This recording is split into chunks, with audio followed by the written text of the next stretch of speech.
to be a fairly swift meeting. I want to welcome all the members. Thank you for your good work and hard work over the last several months. And welcome all the members of the public and folks that are here. We have before us, does every committee member have the draft report to the legislature? As a reminder, the legislation, House Bill 280, does not require us to propose a bill or make any concrete recommendations. Our report is primarily a summary of facts. It does provide that we may provide recommendations, and we do. We have drafted 3 sets of recommendations here. 3 sets of, if you will, conclusions that we are prepared to submit to the legislature, but first the committees will have to adopt that. So just keep that in the back of your mind. Before we get to that, we have a little bit of business to attend to, and I will first call this meeting to order. We do have a quorum. Do we have anybody on the phone? I don't see anybody. If anybody joins us on the phone, we will welcome you at that time. We have minutes before us from the last meeting. Madam Secretary, Madam Chairman, take that and present those from the October 19th meeting.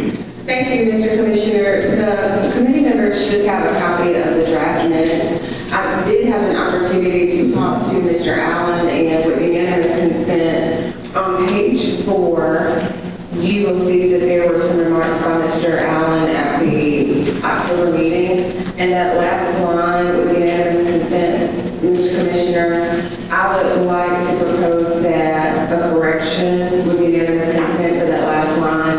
It reads, would not like to restrict friendly intentional allies, but wants the limitation cap at the statutory limit of 300 acres approximately.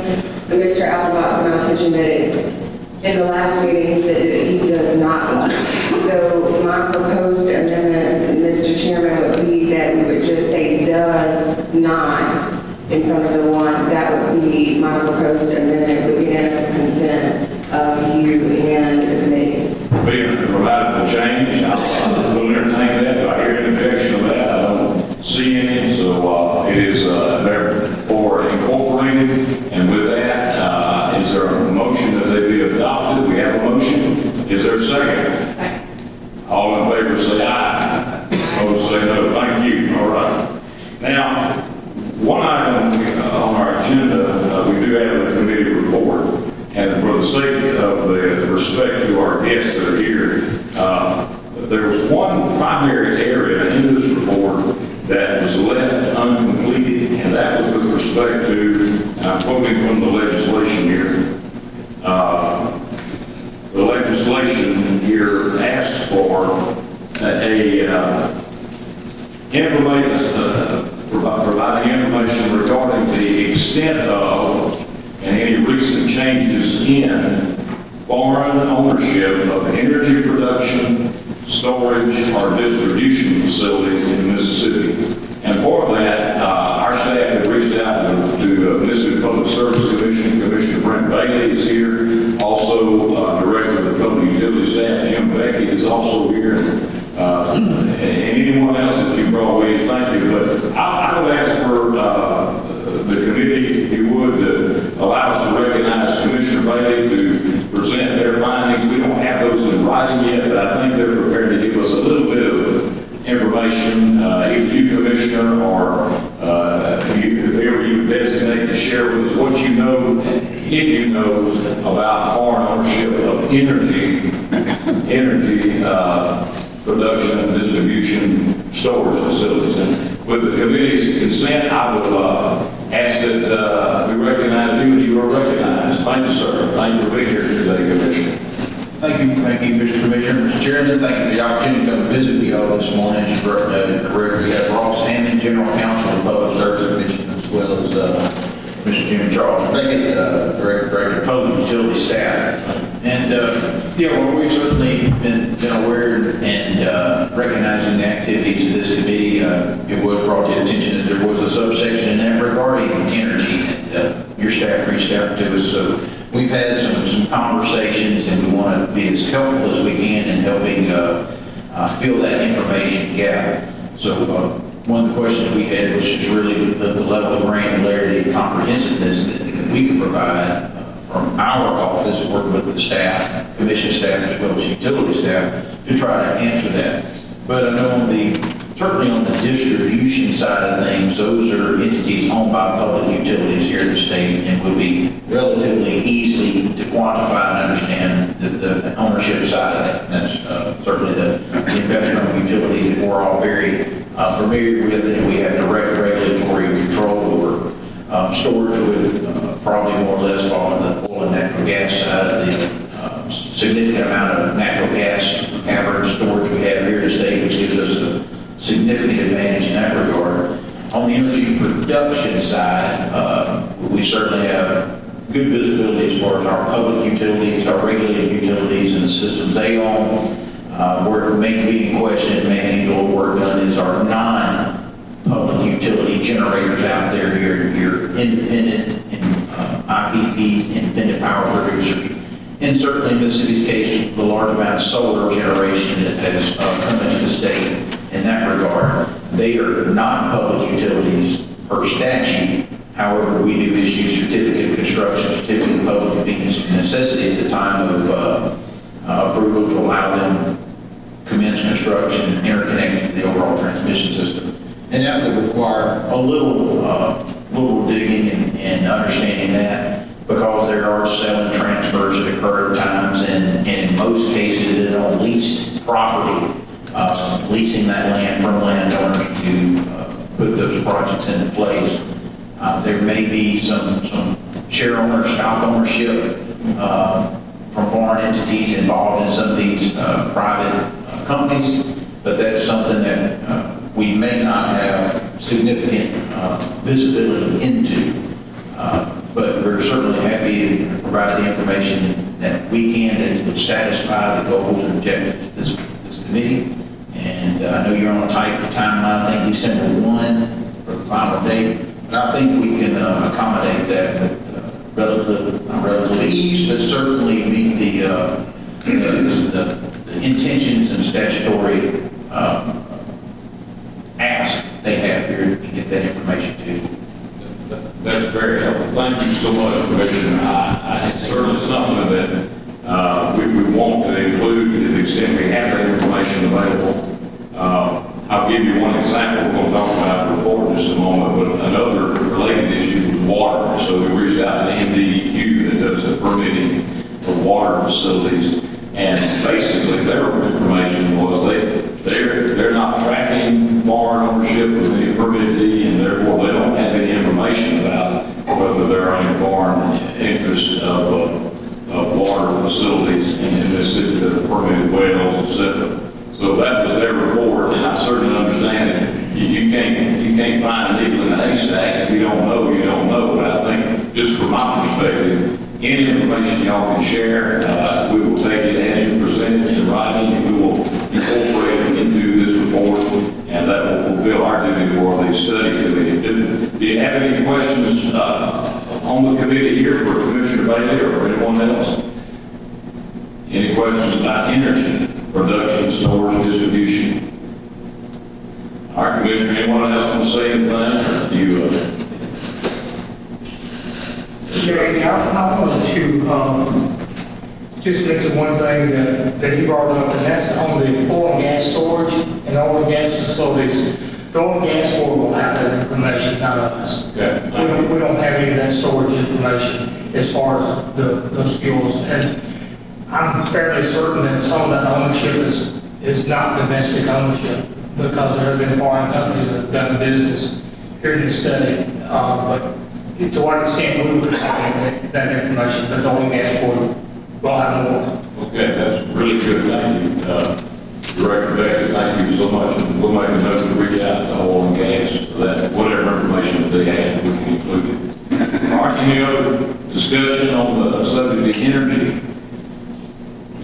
I don't see any. Well, thank you, Commissioner. Thank you, Attorney Ross Hammonds, and Director Jim Beckett of the Public Utility Staff. I really appreciate y'all coming over on late notice to share with us today. So we will receive whatever information that you your agency submits, and we will include it in this report. Which brings us to the report. Has everybody got a copy of it? Has everyone got a copy of this draft report to the legislature? As we had discussed at the last meeting, the plan was for us, and I can't take credit for this, but we have a great staff that has assembled basically all of the information that we have heard and received information on and testimony on here as this study committee has been meeting since August, and that is compiled in the, 9-page or 10-page document that you have in front of you there. So, 10 pages. And then there are a lot of appendices that go along with it. Does everybody have a copy? If you don't have a copy, speak now. Nobody's online, all right. Well, we'll just walk through it quickly, since everybody has a copy. Page 1 is just a background of the study committee, who is on it. We felt like it was appropriate to list all the specific individuals and then the officers, and then our responsibilities to develop and report our findings to the legislature on or before December 1st. And for the benefit of the legislature, since I remember being in the legislature and having study committee reports and having to rely on hearsay and what somebody said, our staff has actually archived everything that we have done on the mdac.ms.gov website, and it will be there for the legislature. Should there be questions, should someone want to ask, what somebody said and so forth, it'll be there. We'll maintain it there throughout, at least throughout the coming year. The legal authority on page 2, we highlight that both our state constitution and the existing law that really is divided into the subject of resident aliens and their rights to own land and non-resident aliens and their rights to own land. And we just highlight that. And then there is that enforcement of that achievement provision, or 29175. On page 3, just a continued summary, and then a summary of the AG opinion that we had already received and provided. And I do think it had been suggested that we do a follow-up AG opinion. I'm going to get with the Attorney General, do that, and we'll, by the time the legislature comes, we'll have some answer on how that achievement could work or should work. That's certainly been raised by some of the public, and I know y'all can answer that. Or the answer may be it's unclear. We just have to cross that bridge when we get there.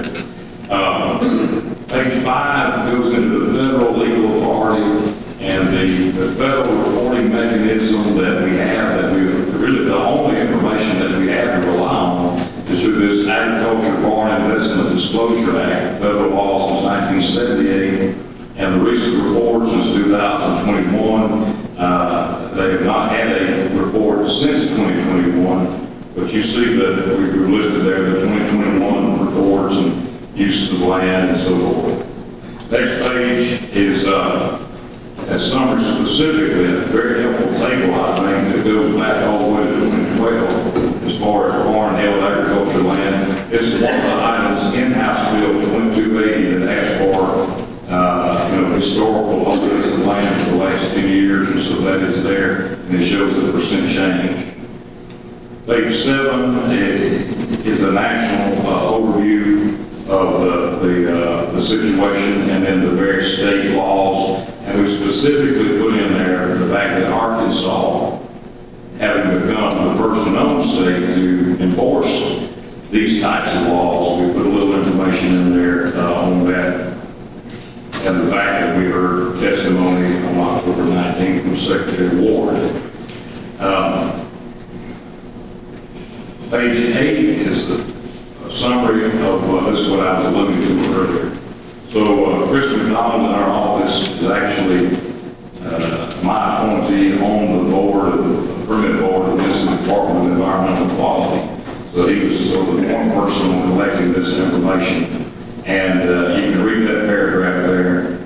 Bottom line is, currently, MDEQ does not prohibit or limit any surface water permits or groundwater use permits based on foreign ownership of land, and as a result, they don't currently maintain any information reflecting foreign ownership of water rights in Mississippi. Now, under Mississippi law, generally water rights go with the land, that travels with the land, but there are permit regulations that come into play with DEQ anytime water is tapped for groundwater, et cetera. So the bottom line is, for the legislature, we don't have any information to share with them about water facilities. And the same is true on water desalination facilities. And as far as we know, according to DEQ, there are no such facilities in the state of Mississippi. Water desalination has not been a thing here in the Magnolia State. Energy production, storage, and distribution, that's where we're going to take the Public Service Commission's information as well as public utility staff, whatever you folks would like to submit, we'll drop it in there. So, and then we've outlined and kind of summarized our public comments and public testimony. Those comments and testimony are going to be included as an appendix as well. Page 9, you see that. And then on page 10, I'm required to provide an assessment. So I have brought today a letter I'll pass out to you before we leave here on what our assessment is. And to make a long story short, the assessment is that these are serious facts, these are serious developments, and the legislature should act. It's our assessment that we're really trying to give the legislature the flexibility that they need to act to craft whatever legislation and enforcement is appropriate. But I think my message to the legislature is this is serious and action needs to be taken on this. Here we get to the recommendations, the 3 recommendations, and I'm on page 10, number 1, 2, and 3. These are just things that our staff had written out, sort of observations and recommendations. And number 1 is, in draft form, it's clear that Mississippi law restricting foreign ownership by non-resident aliens has not been enforced. The lack of enforcement seems due to the absence of a clear workable enforcement mechanism. Now, we had some really good comments from the Attorney General's office. In fact, I'll read it back to you the way they worked it there. Do you want to do it? Would you like to? Okay, I'll read it. I think this is probably saying it better. It is clear that current Mississippi law restricts foreign ownership of land by non-resident aliens, and they have the exception, except for the purpose of industrial development, period. However, the law lacks a clear workable enforcement mechanism. And I like the way that you worded that, recognizing the current exemption. And with that, I'll ask if the committee has, any other members of the committee have any changes or alterations or thoughts about that number 1. Anybody? I don't see any. All right, number 2, we'll take that Attorney General recommendation and put that in the report. Number 2, the way we had drafted it was continued unrestricted foreign ownership of Mississippi's agricultural land and water rights presents a serious concern in Mississippi and the national security, including food security. And again, a little more information here added by the AG's office, and I like this. Continued unrestricted foreign ownership of Mississippi's agricultural land and water rights, especially by foreign adversaries as defined in 15 CFR section 7.4, presents a serious concern to Mississippi and the national security, including food. I like that, emphasizing the special concern of our foreign enemies. Attorney General Assistant Lipson. And I'll tell you that list is 6 countries. That's China, Russia, North Korea, Cuba, Venezuela, and Iran. Give us that list one more time. China, Russia, North Korea, Cuba, Venezuela, and Iran. Yeah. And that's the list maintained and updated by the federal government as to who is our adversary or enemies. So I like that. Does anybody else have any comment on that? So you propose to add that to that?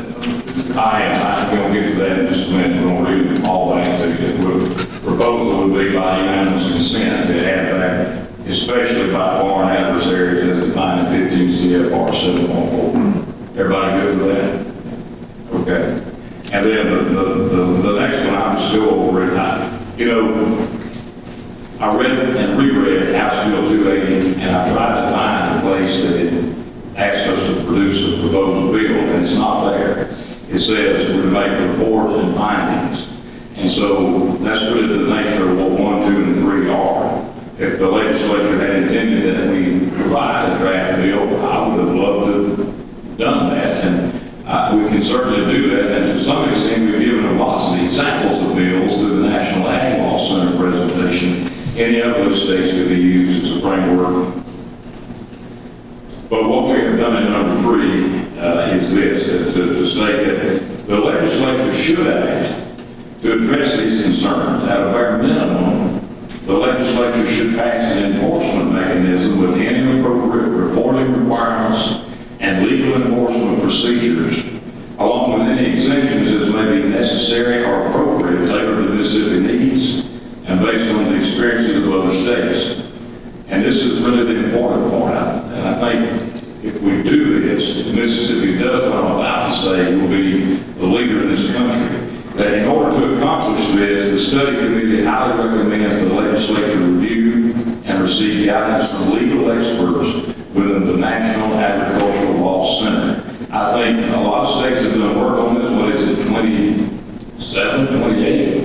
I'm not sure anybody has had the benefit of on the front end getting that advice and guidance from an association that their job is to look at these issues and see the unintended consequences and understand the right way to do things and the wrong way to do things as far as enforcement goes. So that's what we're saying in number 3. Does anybody have any thoughts about that proposal?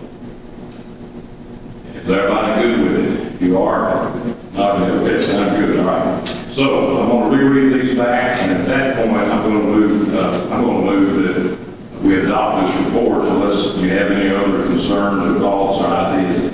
So number 1 is going to have to get all the facts in there on pages 1 through 9. Then we're going to say, it is clear current Mississippi law restricts foreign ownership of land by, quote, non-resident aliens except for the purpose of industrial development, period. However, the law lacks a clear workable enforcement mechanism. That's number 1. Number 2, continued unrestricted foreign ownership of Mississippi's agricultural land and water rights, especially by foreign adversaries, as defined in 15 CFR 7.4, presents a serious concern to Mississippi and its national security, including food security.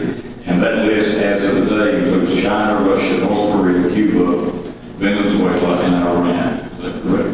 We don't have to put that in there. I'm just saying that for the benefit of the committee. And finally, I'm going to summarize number 3, what I've already read together before you. There's no change there. But we highly recommend the legislature review and receive guidance from legal experts from the National Agricultural Law Center and recommend that the legislature act. Does anybody have any changes, additions, deletions, proposals, ideas, thoughts, concerns about this report in that form?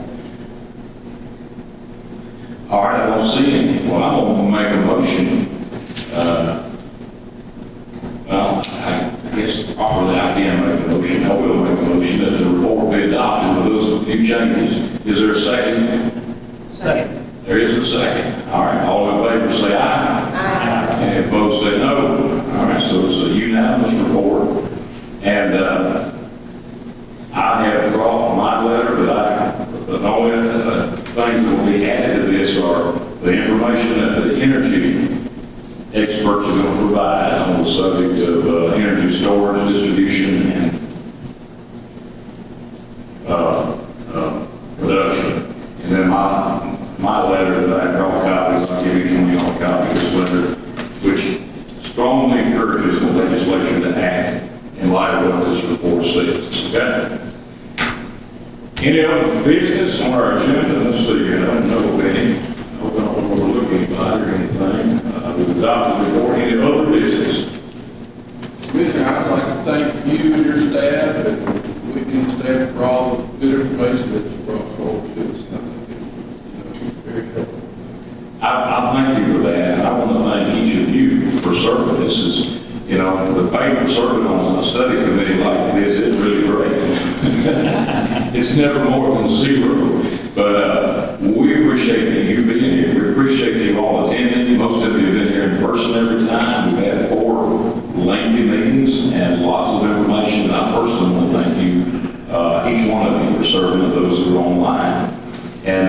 think we've done good work. I think this committee has done exactly what the legislature, Mr. Chairman, intended to be done. Would you like to say anything, including remarks? Thank you, members of the committee. I think it's been a very good committee, and I appreciate the commissioner's work that he put into his staff. They've done an excellent job. I think they had more resources than any of the rest of us that could come up with this. And I would like to look forward to working with my counterpart in the Senate and developing a bill that everybody can be pleased with. Appreciate y'all. Thank you. Thank you, thank you. Any other member of the committee? Mr. Chairman, as said, would you like to say a few words? You recognize if you'd like to. Just hope we can enforce it. Yeah, that's the key. I mean, that's really the takeaway. We already have a law. Unfortunately, nobody has ever known exactly what it meant or how to enforce it. And I think if nothing else comes of this, that we put in place an enforcement mechanism, this will be a worthwhile endeavor. Yeah, thank you, exactly right. Madam Secretary, Madam Chairman, would you like to say anything on behalf of the legislature? I would just like to say, Commissioner, I think that you and the committee members have done an outstanding job, especially when I thank the AG's office as well. And like my Chairman, Chairman Hyatt, I do think that you and your team have done an excellent job in compiling presenters for us and the information for us to consider. And I think we have a very good comprehensive report to present to the legislature. Thank you very much. Thank you so much. I appreciate you as well. Any other, yes? Who is on the list to enforce it? Okay, there is no list. That's going to be the follow-up question I'm going to ask the Attorney General and get to y'all, and it's in the report. We're going to provide that to you before the session begins. I hope we provide it before the session begins. There is the law about escheatment. It's not clear who and how that's supposed to be enforced, but we're going to get that answer for you from the Attorney General before y'all take this up in January or whenever you get to it. Is that fair enough? Yeah, and we don't know. It's never been enforced. The only state in America that we know of that has ever enforced it, and I just met the lieutenant governor outside and talked about this, is that state of Arkansas. And the way that was done, the Ag Department gets the information, just assembles who owns what, and then when there is a violation of the law, they turn it over to the Attorney General to enforce. That's, as far as we know, that's the only one that's ever been done. Okay? Whitney, would you like to say anything in conclusion? I just want to echo what all the members have said. Thank you, Commissioner. And thank you to your staff. It's a lot of work and effort, and I appreciate the meaningful speakers we've had. I think it's been very insightful. And especially last meeting we had Arkansas Secretary of Ag. I think going forward, we need to know, how this works, and they are an example. So appreciate that. And I reached out. I mentioned this at the last meeting that I would do this. I reached out to the Arkansas Attorney General's office just to get garner some more insight. And at this point, they have issued that fine for not registering and then sent the letter about divesting. Nothing else has happened. I think they're keeping their eye out for information from that entity, but nothing else has happened yet. So. Okay. Thank you. Any other members of the committee would like to say anything before we adjourn? Well, again, I want to personally thank you for serving. I want to personally thank our staff, and there's some of them sitting over here, Chris McDonald, Paige Manning, James Patrick, Brian Perry is probably back there somewhere, but we have a lot of them here somewhere. I want to thank our staff, Jared and your team that have been recording all this. Hello out there in TV land. We are the Farm Purchase and Farmland Study Committee, and we believe in transparency. So thank you, Jared, and the MDAC team for making this happen. Thank you, and I appreciate what y'all do. And if I miss anybody, I'm sorry. But thank you all. God bless you. Is there any other business? I don't see any. I'll entertain a motion that we adjourn.